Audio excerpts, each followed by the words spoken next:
We are currently living in a time where white supremacy is backtracking on where they were versus where they say they want to go.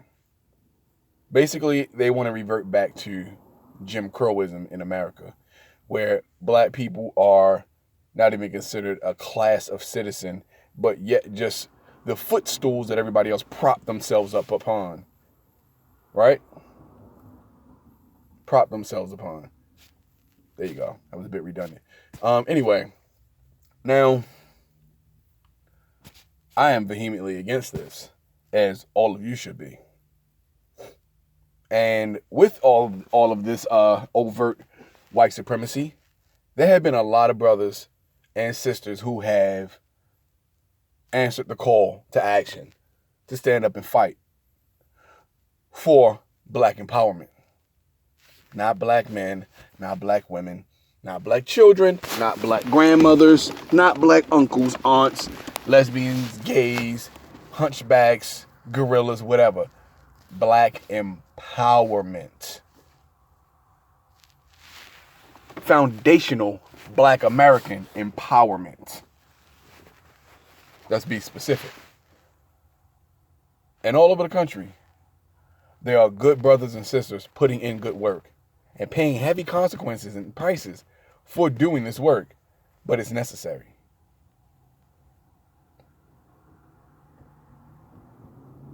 I am from a place that a lot of people within the black consciousness sphere has pretty much given up on. They've washed their hands of this place. Jason Black, for instance, pretty much said it. You know, Baltimore is a dead city for black people. There's nothing coming out of Baltimore positive at all. The people there don't even recognize the issue. Therefore, they don't even understand what the solutions are. Jason, to paraphrase Jason Black, he basically posed a question to them, you know, or rather posed a scenario. Why do you think that politics and voting for people is going to change your situation? Don't you think that a strong economic base would change the situation of the people in Baltimore? And they were adamantly against that idea. Oh, we don't need economic change. And I would think that they would fight against the notion of economic stability and change is because they don't know what economics mean. Now, if you actually said the words money, which I'm sure somebody probably did, they still think voting is the excuse me. This place, what would you think about the place that you're from if it was that ass backwards? As poor as as the people in Baltimore City are, how could you think having more money wouldn't make your situation better? When everybody's there scrambling to get $1.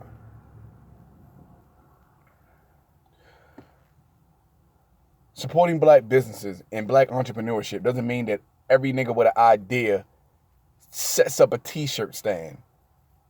Anyway, let me move forward. So like I said, there are a lot of progressive brothers and sisters out there doing the good work, right?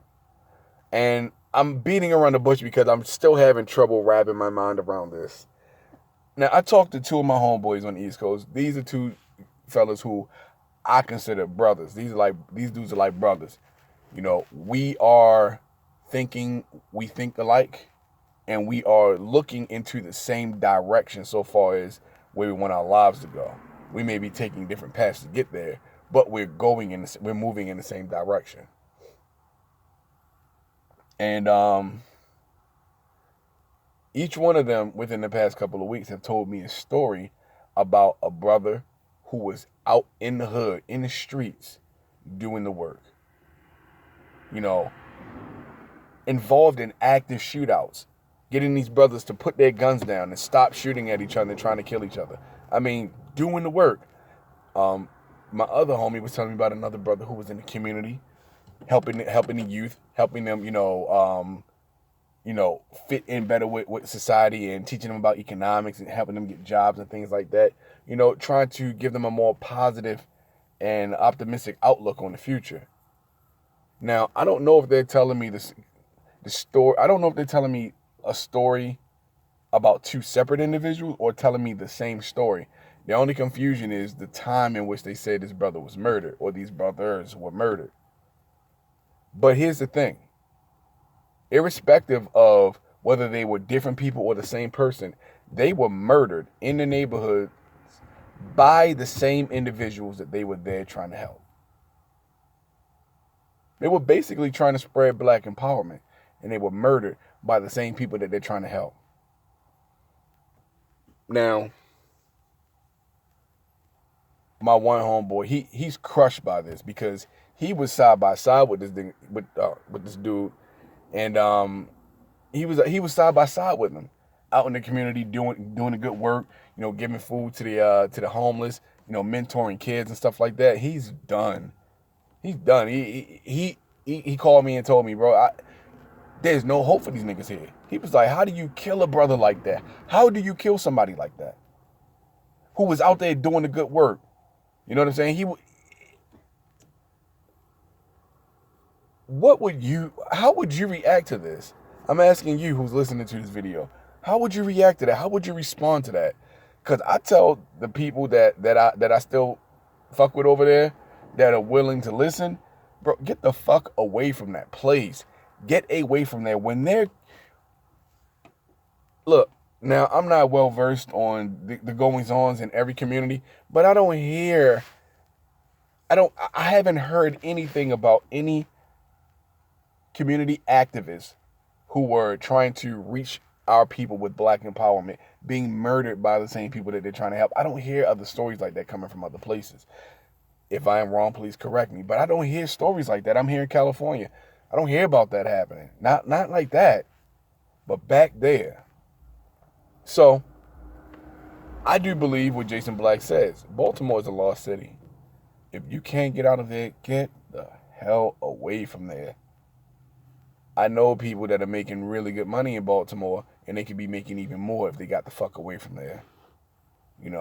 I don't know anybody, save maybe a couple of people. Most of the people that I know in Baltimore don't travel without a gun. And that's not because of white supremacy. Let's just say that right there. It's not because of white supremacy.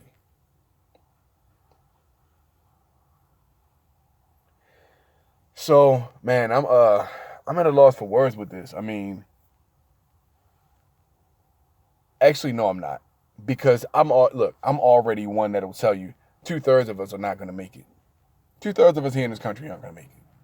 Some people say 1/3 of us, 2/3 of us are not going to make it. There's 45 million of us in this country, and it seems like 40 million of us just aren't with it at all. I mean, completely tuned the fuck out. And I think it may only be maybe 250,000 of us, hopefully, being optimistic, at the least a quarter of a million of us who are actually fighting for change and fighting for black empowerment. Very, very small number of us, I believe it is. I hope I am wrong. But I'm still optimistic for the future because in 500 years, they haven't been able to really do much to keep us from proliferating. So, hey. But in any event, I just wanted to share that with you guys. The enemy within is always going to be our greatest stumbling block, I believe. Until we can get the guts to purge the enemy from within. And I mean, no matter what shape, form, size, color, demographic, whatever, I don't care what shape it takes. The enemy within must be purged from our ranks. We will not be able to do what we need to do with white supremacy until we have the courage to get the people who are sabotaging us from within, away from us.